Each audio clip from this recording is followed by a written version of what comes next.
Ashama harka fuunee akkam jirtanii kabajamtoota fi jaalatamtoota chaayinaa ayyaantu asallaa jiru jalatti argamtan nagaan koo bakka jirtanitti sanaa qaqqabu. Egaa har'allee gaafii keessan kunoo qabadhee dhufeetoo jira meeshaalee aadaa warroonni nagaafattan ni jirtu. Meeshaan argadhees hin jira meeshaan hin argatinis ni jira jechuudha. Meeshaan argadhe kamii meeshaan hin argatin kam kan jedhullee walumaan ilaalla. Viidiyoo kana laayik sheer gochuu hin dagatina warroota kana itti dhimmaman biraan meeshaalee aadaa kana itti dhimmaman biraan akka naageessan abdii guutuun qaba. Isiniin jechuun jaaladha egaa warroonni maamila chaayinaa ayyaantu asallaan taanis hoggaaraattan immoo sabiskiraayibii godhummaatii kootaa isiniin jechuun jaaladha. Egaa meeshaaleen har'aa meeqa jira warroonni nagaafattan egaa akkuma taambileelii gubbaarratti mata duree irratti ilaaltanii waa'ee qoriitii fi coocootiidha jedha. As keessatti uffatallee qabadhee tan dhufee jechuudha uffata aadaatillee bifa feetan hoggaa barbaaddanii isiniin jedha gaafii keessan kaa tartiibumaan qabadhee too dhufaatoo jira. Ana duuballee kan namoonni ilaallachaa jiran ni jiru. Anis kunoo isiniif immoo qabadhee too dhufeetoo jira meeshaalee baay'eetu jira. Egaa kana hoggaan jedhu kanan qabadhee too dhufe kuni bifa feetan ofiif filattu. Bifa sintuyyuu filata. Ani garuu meeshaalee aadaa gatii isaatidha malee bifa filadheeti miti kanan qabeetoo dhufe jechuudha. Bifa akka feetaniin aadaan barbaaddan Oromiyaa keessatti kutaa 11 keessatti kam filannoo keessanidha kun. Ani gatii isaatidha. Gatiin immoo waluma fakkaataadha. Ati diizaayinii feeteen hoggaa hojjisiifattee gatiin isaa wal fakkaataadha. Kanaafuu qabadhee kara keessan dhufeetoo obsaan viidiyoo kana haga dhuma dhaggeeffadhaa isiniin jechuun jaaladha. Warroonni barbaaddan as keessatti guutuu isaanii argattu. Akkamiin illee mooyyuu suuraa kan iskiriishuut gootanii tooka footoo kaastanii ergitan kan jedhullee footoo isaati asumarra isinii teechiseetoo jira jechuudha. Kuni viidiyoodhaan jira. Kara dhumaata irratti footoo isaati irratti ni argattu. Akkasinitti tolu jedheetan footoo isaa teechise yeroo baay'ee viidiyoo gubbaa irratti hoggaa ta'e iskiriishuut godhuun nama ni rakkisa. Kanaafuyyuu immoo gaafa immoo akkasitti ilaaltani ofii keessanii kaafachuun teechistanii kaafachuun illee isinitti mijata illee suuraa isaatiin illee qabadhee dhufee jira. Asitti buraatiin illee ni jira, xuunxoon ni jira, qoriin ni jira. Akkasuma immoo ishee meeshaa harkatti qabatan siinqee wajjin qabatan gatii isaa hundaayyuu asuma keessatti argattan jechuudha. Uffata aadaatillee asuma keessatti argattan. Egaa gaafiiwwan ani walitti mammakeetii miti kana fide meeshaa aadaa yoo ta'e meeshuma aadaatiidha uffataan wal qabsiisee tananii warroonni gaafii biraallee nagaafattan ni jira. Isa sanis immoo viidiyootti aanuun qabadhee too dhufaa. Egaa viidiyoo duraa keessatti illee dubbachaa tan ture. Gaafa walitti makamee isin dhibuu danda'a. Kanaafan viidiyoolee isinitti dheeressu jedheetoo ana qabadhee qoriin meeqan jira amma qorumarraa hin jalqaba. Egaa qoriin amma yeroo kanatti jechuudha diizaayinii feeten hojjettee hojjisiifattee bifa halluutii situ filata. Ani tokkicha kanaan harkatti qabeetoo jira garuu kan filatu siidha jechuudha. Gatiin isaa 2,500dha. Isiniin jedha 2,500dha. Xuunxoon immooyyuu ishii 500dha. Sorry. Xuunxoo hin jedha qowanni maankaa yookaan fallaana jedhamee beekama fallaana callee ati feete halluu ati feete situyyuu filataa 500dha isiniin jechuun jaaladha.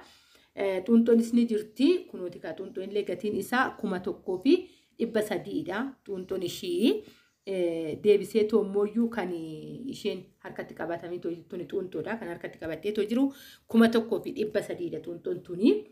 Egaa sirriitti adda baafadhaati anillee akkan gatii isin nagaafattan isiniif himaatoo jiru yaadaaf qalbiin na hordofaayi irran deebi'aa maankaa yookaan fallaanni kun 500dha isiniin jechuun jaaladha.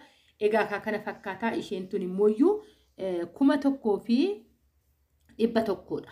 Gatiin ishii kunoo asirratti qabadhee tan jira 1,100 fi haga 1,200dhaan isiniin jechuun jaaladha. Siinqenis immooyyuu meeqa hoggaa jettan 1,200 ture 1,100 hin fudhattaadha kan naan jetten isiniin jechuu jaaladha. Egaa kana fakkaata siinqee fi isheen siinqee wajjin qabatanii wal bira deemti gatiin ishii 1,200 haga 1,100ti 1,100 irraa gadi buuti. Kana fakkaatan isiniin jechuu jaaladha. Kunooti bifa feetanii filattu. Siinqee jechuudha kana fakkaataa beekamaadha kan feetan fudhachuu dandeessu. Ani garuu ammaaf kanaan harkatti qabadhee isinitti argisiisa isiniin jechuun jaaladha. Gatiin isaa 1,200 haga 1,100 jechuudha. Jidduu kana keessatti ni argattu. Boraatiin illee akkasuma haala kanaan wal qabateetoo jira isiniin jechuun jaaladha. Egaa ka amma mooyyuu karaa maaliitiin deemaa kan ergan isinitti meetoo xumuree erga laaltanii kaataniin booda ni argattu ka meeshicha isaa suuraadhaan isiniin jechuu jaaladha. Amma karuma kam deemnaa karaa uffataa deemna jechuudha. Meeshicha kun haala kanaanidha. Suuraan isaa haala kanaan taa'eetoo jira. As keessaa immoo haalluudha. Halluun kun as keessa jira. Halluuwwan barbaadan kan guutuun isaa Oromiyaa kutaa 11 hunda isaatu as keessatti kun isinii teechiseetoo jira jechuudha. Suuraadhaan viidiyoodhaan isinii teechisee suuta jedheetoo deema as keessaa arguu dandeessanii bifoota isaa hunduyyuu as keessatti taa'eetoo jira isiniin jechuun jaaladha. Uffata aadaatillee kan kunuuti bifa barbaadaniin jira. Warroonni xaaqaa nagaafattanillee ni jirtu. Egaa ka xaaqaa immoo yerootti aanutti affidaa as keessatti walitti makuun barbaanne uffanni aadaa kunuuti bifa barbaadaniini guutee jira. Garuu gatii isaan gaafanne uffata aadaa dhiifama kana isiniin jedhu keessa sababni isaa kanan gaafatame kan biraati waan ta'eef uffata calliseetuma isinitti argisiisee egaa akka jirus ni beektu. Garuu laala bakkuma deemtanitti wal qabatee jira ni argattan jechuudha. Kan kana teechisen isiniin jechuu jaaladha. Egaa ka haala kanaanidha viidiyoon kan fakkaatu isiniin jechuun jaaladha. Viidiyoon kun guyyaa har'aayi amma immoo karaa uffataatti dabarra. Uffanni aadaa meeqaa haga meeqaa jira kan jedhudha. Kan waliin ilaalluun isiniin jechuu jaaladha. Egaa ka erguun dhaqina turtii anuma faana godha. Warroonni ariifattanii loogaa jiraatan obsa godhadha. Sababbiin isaa gaafidha. Gaafii immoo barbaadanii gaafattan waan ta'eef deebii as keessatti argattu waan ta'eef kan namni biraa gaafate namni baay'een argachuu danda'a. Kanaafuyyuu obsaan yeroo baay'ee hojiillee hoggaa ta'e rifoonillee fayyadamuu dandeenya. Obsaan gizee dhaggeeffattan as keessatti argattuun isiniin jechuu jaaladha. Akkasumas immoo yaada hoggaa qabaattan bilbilallee kaateechiseetan jira viidiyoo darbe keessatti isiniin jedha. Bifa kanaan kuno wanni illee viidiyoodhaan illee isiniin teechiseetoo jira. As keessaa kan barbaaddan filachuu dandeessu. Kana fakkaatan isiniin jechuu jaaladha. Meeshaalee aadaa warroonni nagaafattanii kan akka maankaa, kan akka xuunxoo, kan akka siinqee wajjin qabatanii meeshaalee kana gatii isaa kan isinitti hime isin dhiba jedheetoo hin rakkisu suuta jedheetan dubbadhee gatii isaa as keessatti odoon dubbatiin kanan darbu yeroo baay'ee na biratti illee dhufanii odoon achi jiru namni gaafatanii jira meeshaalee kana. Qorii siraayee jedhaniitoo gaafatanii gonkumaa qorii siraayee argattan jedhaniitoo jiru. Warroonni achi hojjetu jechuudha. Baay'ee qorii yeroo sireeffamu eenyumtuu silleessee namatti ni gurgura jedheetoo yaadu sababbiin isaa waan itti silaa'u namoonni baay'een beekuu dandeessan jechuudha. Isa isinitti himuu kiyyan barbaachisu maaliidha akka silaa'u. Egaa ka qorii fi wanni yeroo baay'ee wal qabatee deema elemtuuni. Haala kamiin akka silaa'u ni beektanii isiniin jechuun jaaladha. Nama kamuyyuu hin dhibu. Kanaafuyyuu akka kan silaa'uun argannedha. Kan namoonni baay'een illee gaafatanii ani baay'ee silaa jedheen gaafanne anu doon achi jiru namoota baay'eetu gaafate waan ta'eef asumaan informationii kana isinii laadha jedheetan isiniin jedha. Egaa kana fakkaataa suuraa isaa haala kanaan kaafachuu dandeessu jedheetanan ka suuraa isaa kanaan isiniif dhiyeesse isiniin jedha. Kana gubbaarraa bifa barbaadan warri bitachuu barbaadan isheet godhuu dandeessu. Maankanis akkasuma kan xuunxoollee, qoriillee, boraatillee warroonni barbaadan isiniin jechuun jaaladha. Egaa ka gaafiin gaafatame gaafii dhaban deebii qabattee too dhufe warroonni kun immoo yoo barbaadullee baattan bira darbuu rakkoo tokko hin qabu isiniin jechuun jaaladha. Warri immoo barbaadan jaalattan hin bitan warri jettan warri itti dhimmamtan immoo screenshot gootanii keessan naa erguu dandeessanii bifa kana kophaa isaatitti meeqan nu hojjetama kan jettaniif bifti feete hojjisiifatte gatiin isaa tokkumaadha. Egaa ka dhageessaniitoo jirtu dubbachaa kan ture jechuudha. Jalqabumarraa jalqabee bifaanii miti kan hojjisiifamu gatiin isaa gatuma wal fakkaatadha jechuudha. Waan callee isaa irratti godhamu filattee waan dabaluu hin qabu, waan callee kaan filatteef immoo waan hir'atu hin qabu. Bifti isaa wal fakkaata. Akkuma bifa feete filatte gatiin isaa wal fakkaatadha. Koomanidha yookaan dhaabbataadha jechuudha. Kana fakkaata waa'ee meeshaalee. Egaa kan immoo karaa uffataatti darba. Uffata aynata lamaadha. Akkaataa lamaan akka hojjetamudha. Uffata asirratti ni jira. Ani calliseetuman uffata nan uffadhe jechuudha. Garuu ani uffata diizaayinii yaadan laalee malee bifa ati barbaaddanii jechuudha. Callee ati barbaaddanii yookaan halluus ati barbaaddanii achi keessatti kan feete situyyuu filata jechuudha. Isa san filattee haala lamaan kan hojjetamu keessaa tokko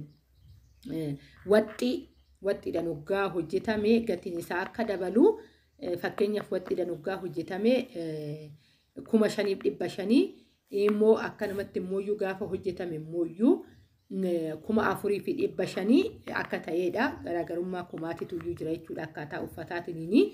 Egaa akka kana fakkaataa uffatallee mooyyuu asmarratti argachuu dandeessu. Ani waan kana jedhu bifa isaa ani isinii filadhee osoo hin taane isintu filata. Garuu akkaataa hodhaati amma kanatti keessatti garaagarummaa gatiidhaa uume jechuudha. Waxxiidhaan kan hodhamu ni dabala. Kan waxxiidhaan hin hodhamne mooyyuu gatiin isaa haga kuma gadi siqaa jechuudha. Kana fakkaataan isiniin jechuu jaaladha. Egaa ka gaaficha isin gaafattanii fi haala kanaan isinii dhiyeessitoo jira jaalattanii na kabajanii viidiyoo kana kan hordoftan hundi keessanuu kabajaa jaalala onnee kootirraan isinii qaba. Ammallee jajjabeessuun keessan duubatti hin deebiinaa isiniin jechuun jaaladha. Egaa kana qofaa miti viidiyoo kana sabiskiraayibii godhaa bira hin darbinaa meeshaalee baay'ee barbaachisoo ta'anii ni jiru. Viidiyoo guyyaa guyyaadhaan gadi isinii lakkisa isiniin jechuun jaaladha. Biyya keessa wantoota jiru hundaayyuu kan aadaa qofa osoo hin ta'in meeshaalee mana keessa jiranillee gatii amma jiru wajjiniin teechisa ni jiru. Gadan isinii lakkisa isiniin jechuu jaaladha. Egaa ka amma walumaa galatti uffata kanarraa ni argattu. Uffanni meeqaniin kamtuyyuu 500 fi 5,500 kan jedhu isa kamidha. Akkasuma mooyyuu 4,500 kan jedhu kamidha kan jedhu. Viidiyoo kana gubbaarratti argattanii isiniin jechuun jaaladha. Egaa ka viidiyoon loogaa isinitti dheerate ta'e soorii haga danda'ameen viidiyoo gaggabaabsuu yaalaa sababbiin isaa. Egaa ka namnillee akka osoo wanni hin jedhin hin dadhabin akka dhaggeeffatu isiniin jedha. Kanaafuu ani amma calliseetuman uffata kanan uffadde.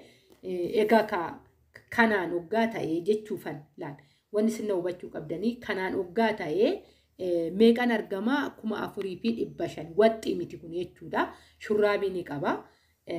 Gurdiidha uffata gaawoniidha jechuudha. Egaa kan kanaatiin 4,500dha. Kan waxxiitiin immoo 5,500dha. Viidiyoon koo kana fakkaataa nagaa naa ta'a.